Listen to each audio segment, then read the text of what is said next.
tristeza, segundo Deus, opera arrependimento para a salvação, o qual não traz nenhum pesar, mas a tristeza do mundo opera para a morte, igual aquele dali.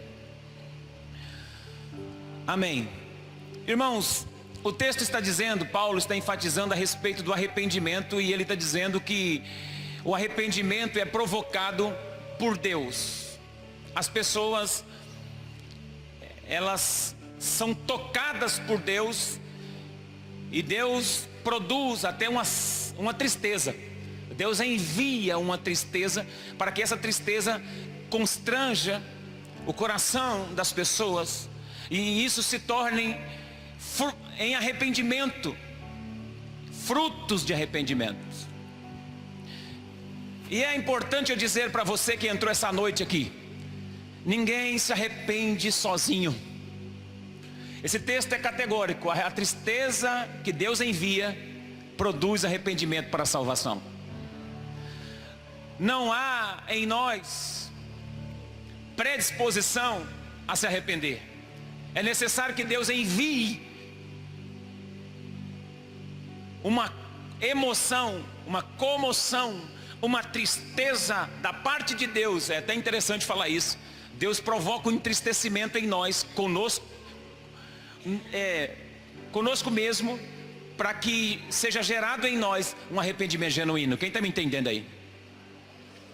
Ninguém se arrepende sozinho, então, se não for obra do Espírito Santo. Ninguém se arrepende sozinho porque é tão bom. É obra do Espírito Santo. O arrependimento desemboca na liberdade, e tem uma diferença do remorso. Arrependimento e remorso são diferentes. O arrependimento gera vida, o remorso gera morte. O remorso traz a escravidão, mas o arrependimento traz liberdade. Quem se arrepende verdadeiramente é livre, mas só quem tem um remorso fica preso naquela escravidão. Um exemplo muito bom disso é a diferença entre Pedro, o apóstolo Pedro, e Judas. Judas e Pedro traíram Jesus, pecaram contra Jesus de forma diferente, mas assim, o pecado é o mesmo. Foi traído. Um negou Jesus, o outro traiu Jesus. No entanto, Pedro chorou amargamente, saiu para um canto, se arrependeu, teve consolação, alcançou perdão, Deus o restituiu, e ele se tornou o líder da igreja primitiva. Judas, no entanto, amarrou uma corda e pulou de um despenhadeiro, e a Bíblia diz que ele foi partido ao meio, morreu, suicidou-se. Judas é a prova de que ele não teve arrependimento, foi remorso, gerou morte. Pedro, no entanto, é prova que ele se arrependeu, gerou vida. E eu quero pensar de forma rápida e introdutória com vocês sobre o arrependimento. E o arrependimento, ele contém 3 elementos fundamentais. O primeiro é a razão. O arrependimento acontece também na razão, ele deve ser racional. O arrependimento tem que haver um entendimento em nós que é a maior necessidade do cristão, do ser humano, é se arrepender. Se arrepender das suas velhas práticas, das práticas pecaminosas. E isso ele tem que ter o entendimento. Arrependimento faz parte do intelecto, da razão. Mas só que, irmãos, isso não acontece com muita facilidade, sabe por quê? Porque nós somos bons de argumentos, mas somos ruins de arrependimento. E o argumento tira a sensibilidade de raciocínio para deixar o Espírito de Deus trabalhar e provocar um arrependimento. Quando você argumenta demais é porque você não quer se arrepender. Quando você levanta muito argumento é porque você não quer se arrepender e não quer abrir a mente para que o arrependimento encontre na sua mente espaço para mudar você. Aprenda uma coisa: arrependimento não é choro. Eu falei da tristeza que Deus envia, mas arrependimento não é choro. Arrependimento não é quando você se quando você se derrama em choro, pode até ser fruto de uma emoção de arrependimento, mas arrependimento é quando você muda, não é quando você chora. Arrependimento é quando você deixa a prática que fazia, muda aquela prática e segue um novo caminho. Posso ouvir um glória a Deus? Então o arrependimento, um dos elementos fundamentais do arrependimento é a razão. Nós temos que pensar, e da forma que você pensava antes, você já não pensa mais porque se arrependeu, e começa a pensar com a mente de Cristo. Mudança de mente, mudança de razão. Você deixa o seu raciocínio cativo à obediência da palavra. Isso é arrependimento. Mas eu falei de 3 elementos. O primeiro é a razão, o segundo é a emoção. Essa tristeza que Deus envia, esse texto que nós lemos, mexe com as nossas emoções. O arrependimento provoca uma emoção, uma comoção, uma tristeza.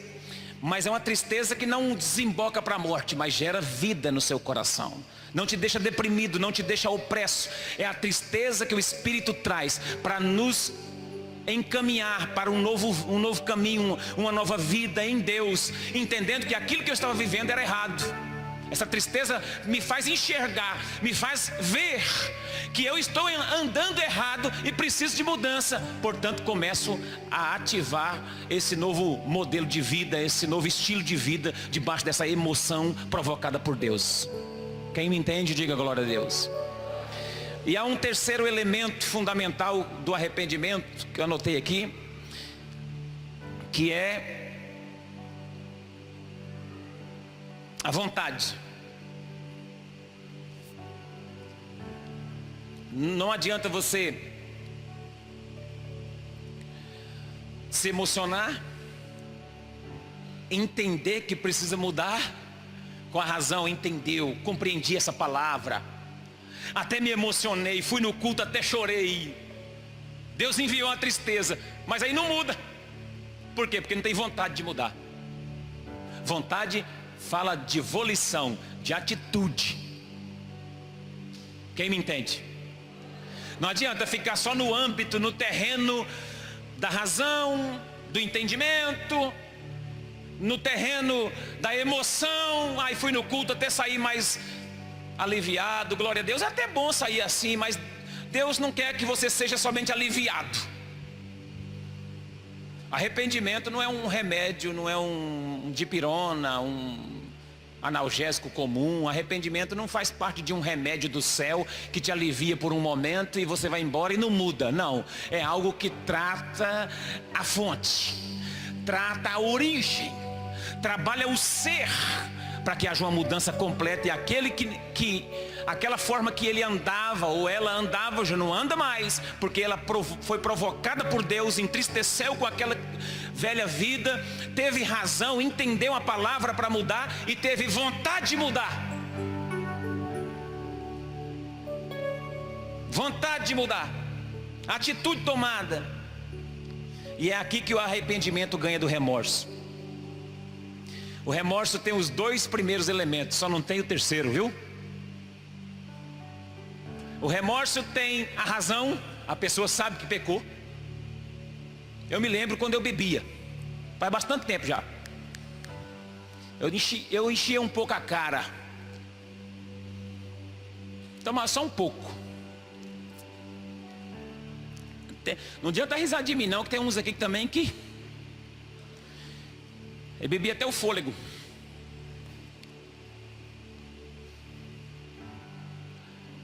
Na segunda-feira, às vezes sem dinheiro, cabeça inchada, vontade de vomitar, eu falava, nunca mais. Eu entristecia, eu entendia, mas chegava lá para quarta-feira, quinta-feira, o sabor amargo da cachaça da boca parava, a ressaca acabava, eu tornava a beber de novo, porque eu não tinha vontade de mudar. O remorso, ele entende que está errado, se emociona e entristece com o erro, mas não muda, não para. Isso é remorso. Agora arrependimento não. Ele sai dos dois elementos iniciais, que é a razão, a emoção, e parte para a prática, para a vontade de mudar. Isso é arrependimento, irmãos. Dá glória a Deus. Irmãos, o remorso é interessante. O remorso não tem volta. O remorso não toma o caminho do acerto. O remorso não toma o caminho da verdade. Com base em Charles Haddon Spurgeon, o príncipe dos pregadores, eu quero fazer algumas considerações a respeito de pessoas que até confessou que pecou, entendeu que pecou, mas não mudaram.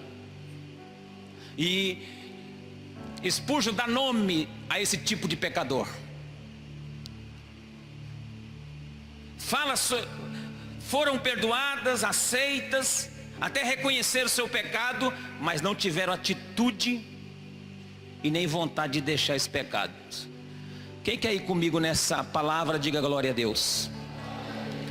A primeira pessoa é denominada o homem endurecido, ou seja, o pecador endurecido.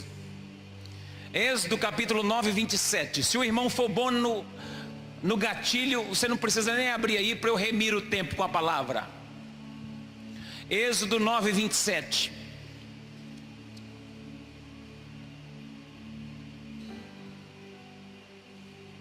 Então Faraó mandou chamar a Moisés e Arão e disse-lhes: esta vez pequei.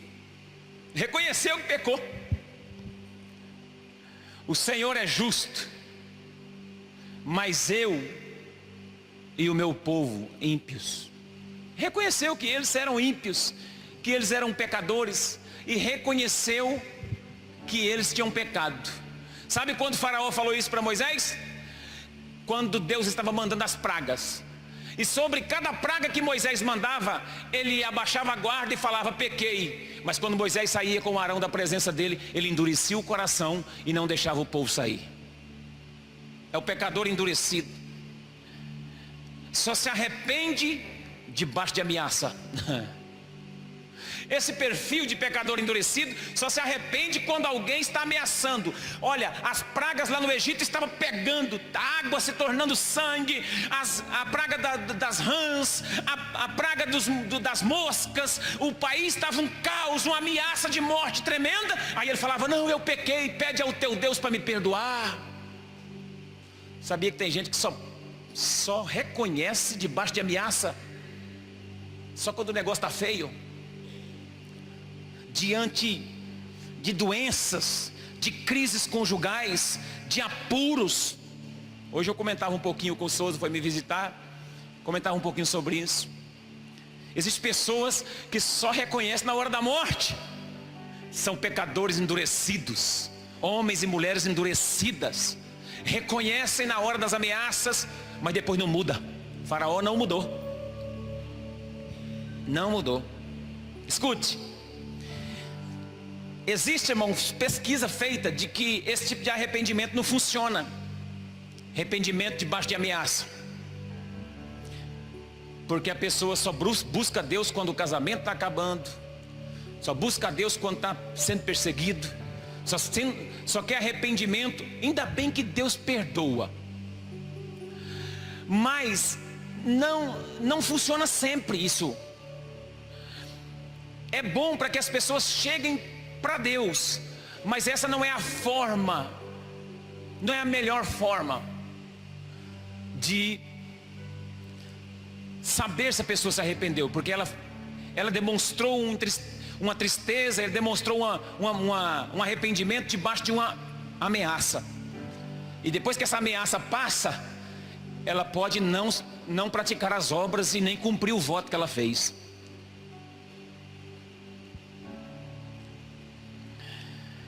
E existe uma pesquisa feita com 1000 pessoas que estavam na hora da morte, isso fora do Brasil, e deu cerca de 96, 97% de pessoas que estavam na hora da morte, na angústia da morte, e falaram com Deus: olha, se o Senhor me livrar dessa, pode contar comigo que eu vou me arrepender e vou mudar de vida. Lá no hospital, na UTI, o aparelhinho pi, pi, pi, dando aquela, quase indo e voltando, lá ele se arrepende, chora: se o Senhor me tirar daqui, ou então de dentro de presídios e tal. Foram feitas pesquisa com pessoas nesse tipo de coisa. Quando eles fizeram o resultado, deu 95 ou mais um pouquinho, depois que elas saíram, não mudaram de vida, voltaram às velhas práticas, porque foi um arrependimento debaixo de ameaça, debaixo de pressão. Mas existe um outro tipo, outro perfil, o pecador de ânimo vacilante, que Spurgeon cita no Números 22, 34. Aquele que tem o ânimo dobre, vacilante, se arrepende e ao mesmo tempo volta atrás e fica em dúvida. Números 22, 34. Então Balaão disse ao anjo do Senhor: pequei, não soube que estava neste caminho para te opores a mim, e agora, se parece mal aos teus olhos, tornar-me-ei. Sabe, irmãos, que horas que esse profeta falou isso? Quem já viu falar sobre o profeta Balaão? Quem aqui já ouviu falar sobre o profeta Balaão? Até lá no Apocalipse, Balaão aparece. É uma doutrina, a doutrina de Balaão. A doutrina de Balaão fala da ganância, da falsa prosperidade, do falso evangelho da prosperidade. A doutrina de Balaão fala da ganância. Balaão vendeu o seu ministério para profetizar contra o próprio povo de Deus. Ele aceitou suborno para profetizar contra Israel. E quando ele estava indo para profetizar, o que aconteceu? Em cima da mula, Deus colocou o anjo com a espada na frente, fechando o local. E a mula viu o anjo com a espada para arrancar o pescoço deles, e ele não viu. E a mula empacou e ele bateu na mula. E a mula empacou e ele bateu na mula, para a mula avançar. A mula estava vendo o anjo que ia matar eles, e o profeta não estava vendo nada. Então esse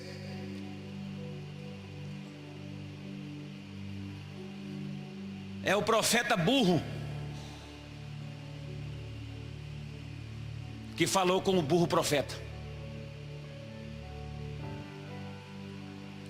Balaão é o profeta burro que teve que ouvir o burro profeta. O burro foi mais profeta do que o profeta que estava em cima. E aí ele reconhece. Você já pensou um burro ter que virar profeta para falar com o profeta que está em cima dele? Falou: rapaz, dá licença, não está vendo o tamanho do anjo que está aí na frente com a espada não, vai arrancar a cabeça nossa aí, ó. O burro, a mula teve que falar. Só assim ele se arrependeu. E depois que ele se arrependeu, quis voltar. E quando ele quis voltar, irmão, se você for ler toda a história, hoje nós não vamos ler a história, ele se arrepende de ter arrependido e volta a conversar novamente. Sabe o que esse Balaão fez? Quando ele viu que não dava para amaldiçoar o povo, ele tentou, voltou, vacilou, amaldiçoou. O povo não foi amaldiçoado. Quando ele falava maldição, saía bênção. Sabe o que ele fez? Vou pensar numa estratégia. Falou com o rei: vamos pensar numa estratégia, ainda tem jeito de amaldiçoar o povo de Deus. Sabe, isso aqui é para outro dia, mas eu vou só citar para você ter noção. Sabe o que ele fez? Ele falou: ainda tem jeito. Pega as mulheres do seu povo e põe no meio do povo de Israel. Solta prostitutas lá dentro. E não fala para elas cobrar não. A única cobrança que elas vão fazer, sabe qual que é? Que Israel deve adorar os deuses delas. Quando eles fizeram isso, Israel se corrompeu, e aí foi amaldiçoado. Depois você lê Números, toda a história de Balaão é fantástica. O pecador de ânimo dobre, que vai e volta, vai e volta. Vai e volta, um dia está em pé, outro dia está caído. E vai e volta, e chora, e ai, e vai. Ai meu Deus, oi, que pequei. Ai Senhor, me perdoa. E aí depois, no mesmo pecado de novo. Levanta. Que gangorra espiritual é essa? É hora de firmar. Posso ouvir um glória a Deus? Só se arrepende quando convém. Faz tudo que todo crente faz, o Balaão. Faz tudo que todo mundo faz. Você fala, ele aceita, mas não muda. Era um homem de duas mentes, de duas vontades. Recebeu a correção, falou que ia voltar, mas quando encontrou com o rei, voltou para dar estratégias para o rei novamente. Se corrompe.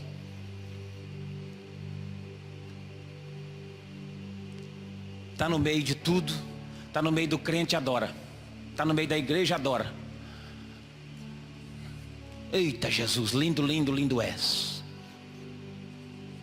Mas está fora do ambiente da igreja.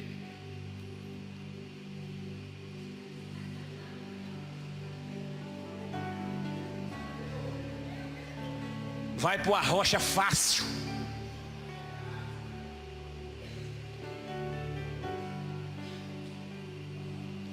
Vai para um vinhozinho fácil, fácil. Vai para uma bebidinha fácil, fácil. E não vem com essa modinha de que não pode embriagar, não, que eu não converso com você com isso aí. É a Bíblia que diz que não embriagueis. Não, isso aí não é não. Teologicamente, hermeneuticamente, eu te provo que você está errado. Esse texto não fala de bebida. Fala do Espírito. Esquece isso, vive vida santa. Deixa as impurezas de lado, deixa os vacilos de lado. Para de andar aqui e acolá pensando em duas coisas ao mesmo tempo, que senão você não vai fluir. Posso ouvir um glória a Deus? Ele mesmo falou que ninguém podia amaldiçoar o povo de Deus, mas depois aconselhou os inimigos. Era espiritual, mas ao mesmo tempo era diabólico. Era espiritual, mas ao mesmo tempo era diabólico. Dançava conforme a música.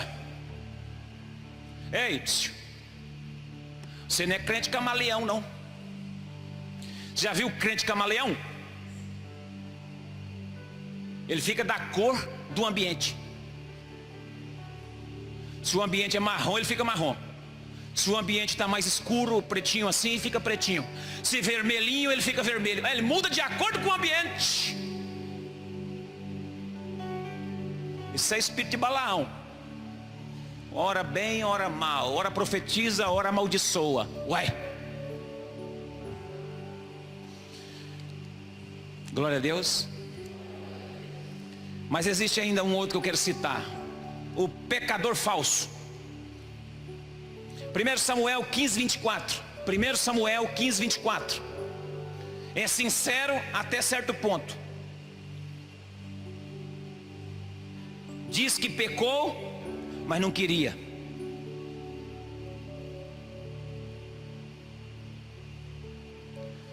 Esse aqui eu denomino ele de crente esponja. Você já viu quando você pega uma esponja, você aperta a esponja e faz assim, ó. Ela muda o formato, mas quando você vira as costas, ela vai voltando devagar. Aperta uma esponja, ela muda o formato, mas quando você vira as costas, ela vai voltando devagar. Se arrepende, diz que pecou. Olha lá Saul, ó. Então disse Saul a Samuel: pequei. Todos que nós estamos analisando confessou que pecou, mas não mudaram. Porquanto tenho traspassado o dito do Senhor e as tuas palavras, porque temi o povo e dei ouvidos à sua voz. O que aconteceu com Saul? Não era para ele ter sacrificado, porque não era era para eles ter aguardado o sacerdote, o profeta Samuel chegar para sacrificar, e ele foi e sacrificou antes, porque o povo pressionou. O povo apertou o rei, falou: olha rei, vamos porque e tal, vamos aqui. Irmãos, esse daqui, esse perfil de gente que diz que pecou, quando Samuel diz para ele: olha, o teu reino acabou aqui agora, Deus ia confirmar ele hoje. você fez isso? Ele disse: não.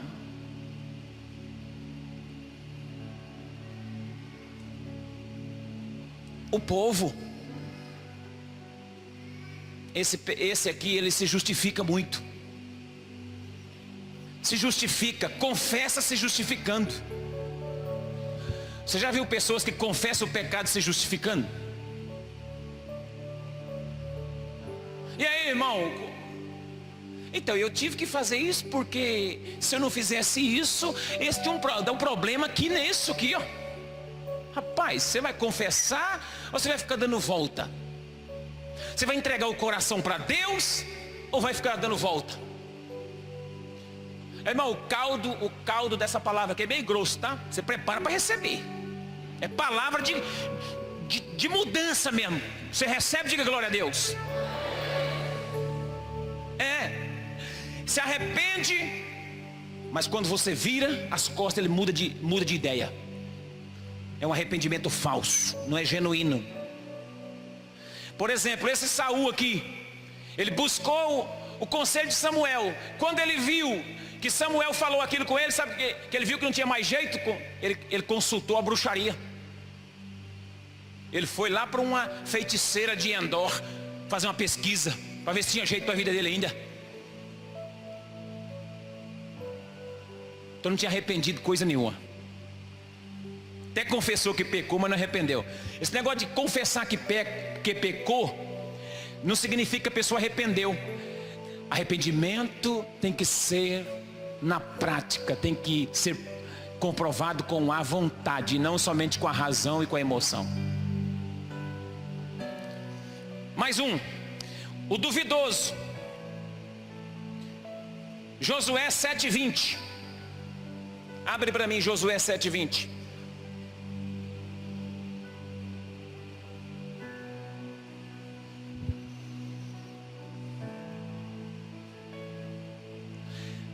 E respondeu Acã a Josué, disse: verdadeiramente pequei contra o Senhor, Deus de Israel, e fiz assim e assim.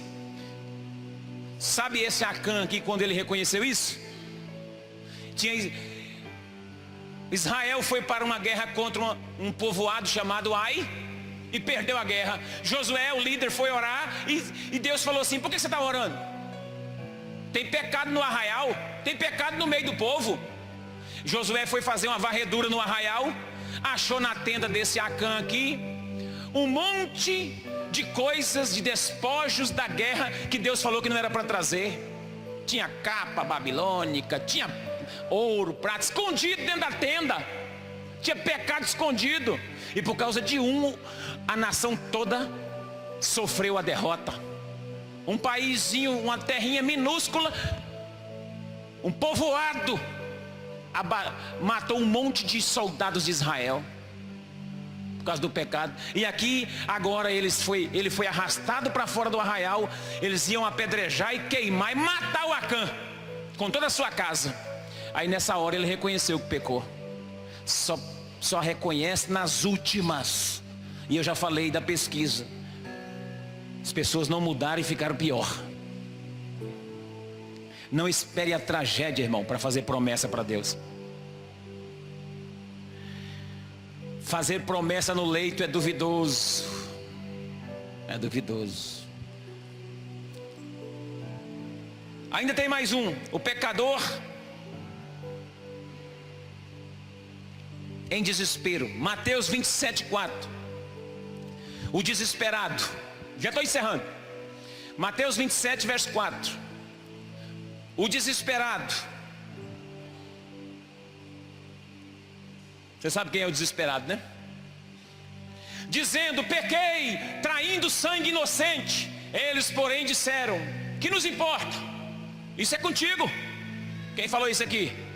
Judas. Vendeu o mestre, o Jesus Cristo, por 30 moedas de prata. Quando ele viu que ele tinha vendido o Filho de Deus, saiu desesperado, gritando: pequei, traí sangue inocente. E agora? Sabe o que as pessoas falaram com ele? Nós não temos nada a ver com isso, meu irmão. Se vira, foi você, é você. Você dá os seus pulos, se vira.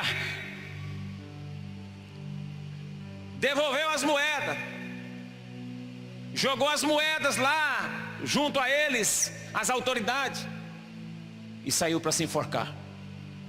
O pecador desesperado, aquele que confessa, diz que pecou, mas não se arrepende e sai para se enforcar. O salário do pecado é a morte, irmão. Muitas pessoas, olha o tanto de personagens bíblicos que eu estou citando aqui hoje, que confessaram que pecou, mas não mudaram. Está cheio de gente assim, confessa que errou, confessa que pecou, mas não muda de vida. Por último, é interessante eu pensar sobre Judas, porque Judas, ele confessa que pecou, mas confessa tarde demais. Percebeu o erro tarde demais. E eu dou um conselho para a igreja nessa noite: não deixe para confessar tarde demais. Jesus conta uma parábola que o homem foi para o inferno, e quando ele percebeu que estava lá, ardendo em chamas, ele pediu para voltar, para pregar para os 5 irmãos dele, porque os irmãos dele iam parar lá também. Ele orou lá dentro do inferno. Isso me revela que lá no inferno as pessoas vão saber das coisas e vão até ter a oportunidade de orar, mas é orar tarde demais. Tem gente que deixa para se arrepender tarde demais, confessa que pecou tarde demais. Mas ainda tem o último, que na minha visão e na visão de Spurgeon é o abençoado. Fala, sou eu esse aí. Essa outra lista não vou colocar você não, tá? Mas você presta atenção no que eu falei. Lucas 15, 18. Lucas 15, 18. A história do filho pródigo. Olha a diferença da confissão do filho pródigo para todos os outros. Levantar-me-ei, irei ter com meu pai e dir-lhe-ei: Pai, pequei contra o céu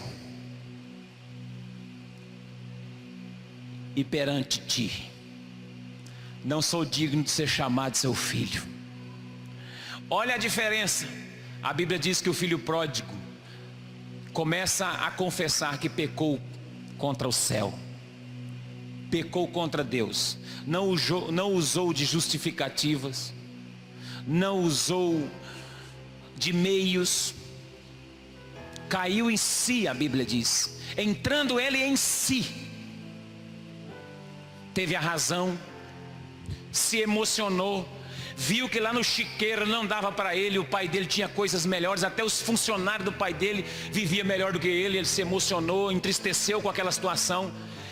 Mas o melhor de tudo, ele teve vontade, ele não ficou no chiqueiro pensando, ele saiu do chiqueiro e foi caminhando na direção da volta do pai. Arrependimento provoca a volta.